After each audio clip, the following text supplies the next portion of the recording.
उसे जिंदा दफन कर दिया। कई दिनों पहले की बात थी। एक लड़का था, उसका नाम विक्रांत था।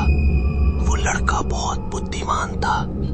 वो कोई भी सवाल का फटाक से उत्तर दे देता था।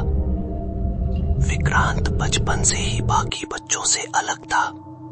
वो एक कॉलेज स्टूडेंट था जिसका दिमाग बेहद तेज लेकिन उतना ही सनकी था।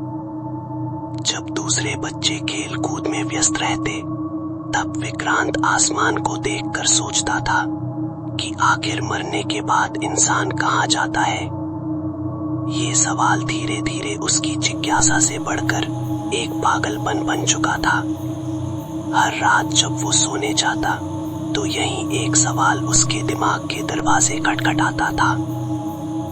आखिर मौत के बाद क्या होता है? एक दिन उसने ठान लिया कि वो इस रहस्य की तह तक जाकर ही रहेगा। उसने इंटरनेट खंगालना शुरू किया। किसी वेबसाइट पर लिखा था कि आत्मा स्वर्ग या नर्क जाती है। कहीं लिखा था पुनर्जन्म होता है, तो कहीं इसे सिर्फ एक अंधेरा शून्य बताया गया था। विक्रांत का सिर चकरा गया। उसने सोचा, एक ही सवाल के इतने सारे अलग अलग जवाब कैसे हो सकते हैं? इसका मतलब सब झूठ है। अब मुझे खुद ही इसका सच पता लगाना होगा। रात के करीब 12 बज रहे थे।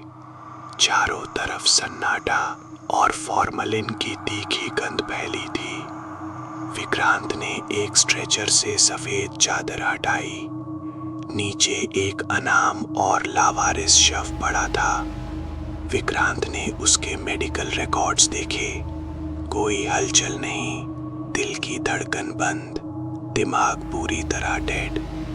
उसने सोचा कि इसी शांत और ठंडी लाश के जरिए वो मौत के वैज्ञानिक सच को समझेगा।